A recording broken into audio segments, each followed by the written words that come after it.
It is June 7th, Saturday.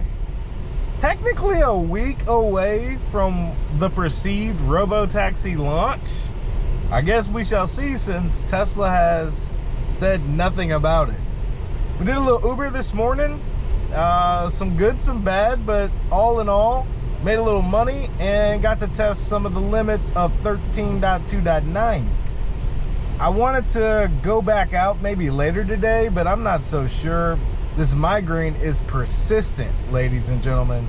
So we might just kick back and relax. But then again, I feel pretty good when I do Uber. Like, it gets my mind off of, you know, the pain in my head a little bit.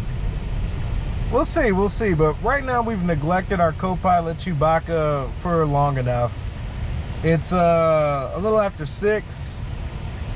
We're gonna get him in at Beverly Kaufman Dog Park here and let him run around to his heart's content. Get him back, feed him, and then we'll decide on whether or not we want to go out tonight and Uber, or if we want to just stay inside and keep it chill, maybe until Sunday. I don't know what's going on, ladies and gentlemen. We're just playing it by ear, by the seat of our pants. And my word of advice, if you've got the time and want to really see the efficacy of Tesla in a ride-hail sense, signing up for Uber and Lyft, that is, 1, easy money, and 2, you get to kind of expose people that normally wouldn't get to be in a Tesla. They get in there and they're like I've yet to see someone that hasn't been wowed by the Tesla experience. And I've gotten a lot of first-time users. Not only are they getting in a vehicle that's pretty clean, you know, it's on point, to say the least. But then they see me not driving. They see me just relaxing as the car moves from place to place, making left turns on city streets, navigating highways, about as good as you could expect. There's a little bit of, what's going on here? And then it's like, okay, at least he's there making sure nothing goes wrong. And then there's also times where there's navigational issues. We got the Uber navigation getting straight beamed into our Tesla, which has made the experience delightful. But it's still not 100% perfect. There's some instances where the navigation is just off. The telling us to get on highways when we should stay on feeders and things of that nature. Don't get me wrong, Tesla's navigation isn't perfect either. Not to mention the software isn't perfect. Whenever we're at these intersections, these lights like this one right here, and there's a left turn lane only. Yeah, we want to run that. We want to treat that like a yield sign for some reason. I mean, it's safe. I imagine if Tesla says we can go, it's not going to put us in harm's way. So,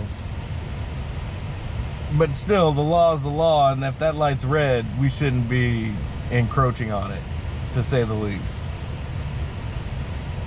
You know, safety first, I suppose.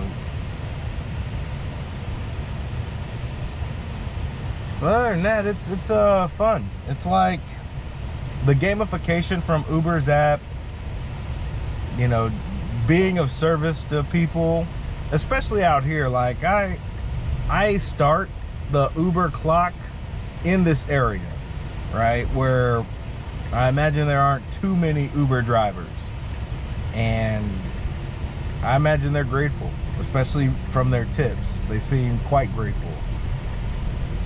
What is going on here? What is this guy? What is this human doing? I swear, humans, baby. But anyway, we proceed. Let's see, what else we got?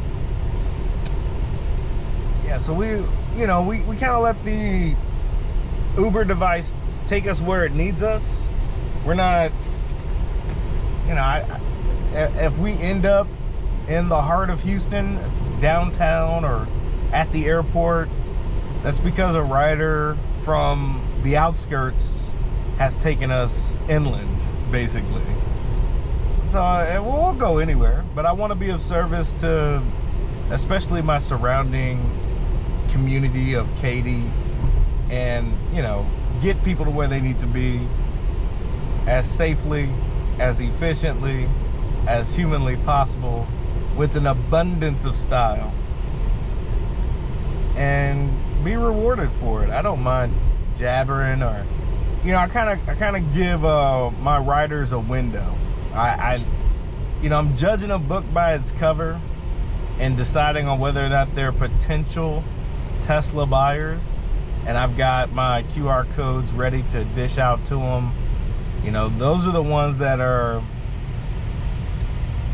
you know, just adamantly intent on the vehicle itself. Those are the ones that, before we even pull out of the parking lot, they're asking me questions about, you know, range, or, oh man, you're not driving. Like, they're noticing things like, oh man, this is a really nice car.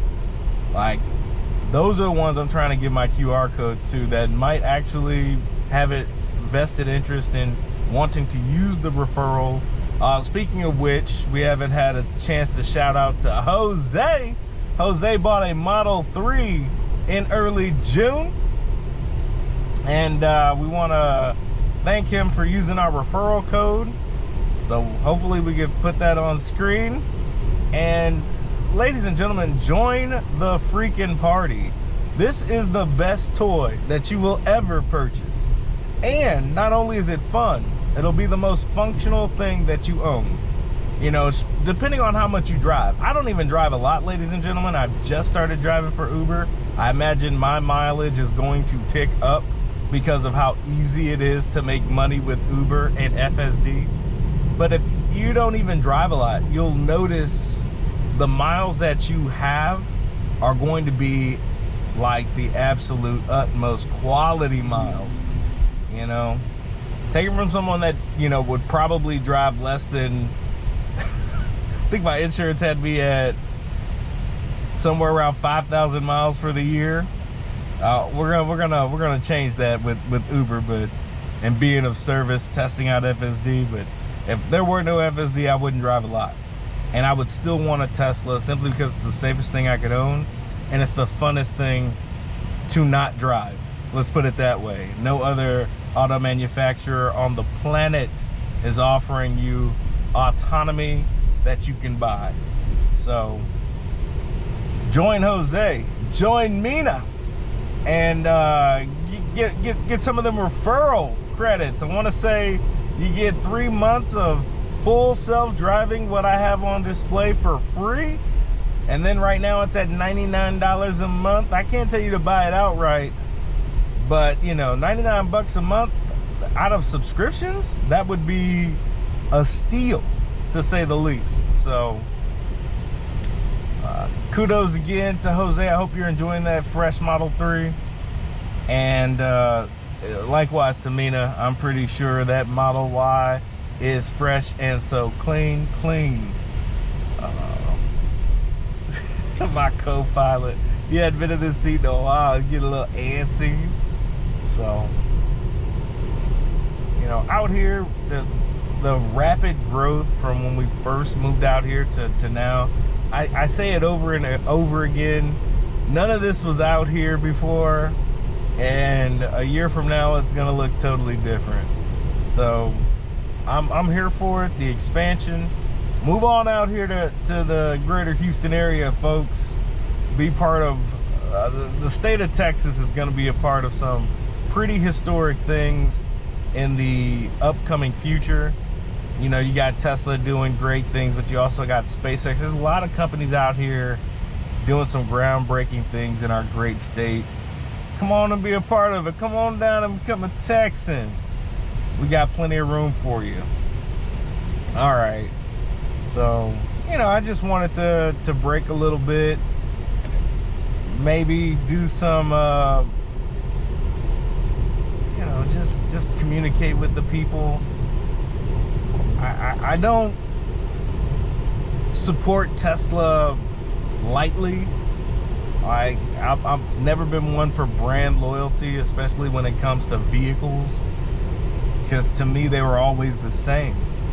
But this vehicle has changed my entire mentality on that because of the innovation within the car. If FSD didn't exist, it would still be one of the funnest cars to drive. But because FSD does exist, it's a no-brainer that I would rather have the robot take me from point A to point B and get me there safely.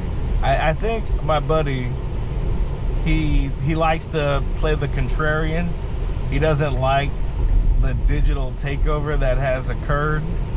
You know, he's a little bit wary of all the data that's being collected. You know, Tesla does know my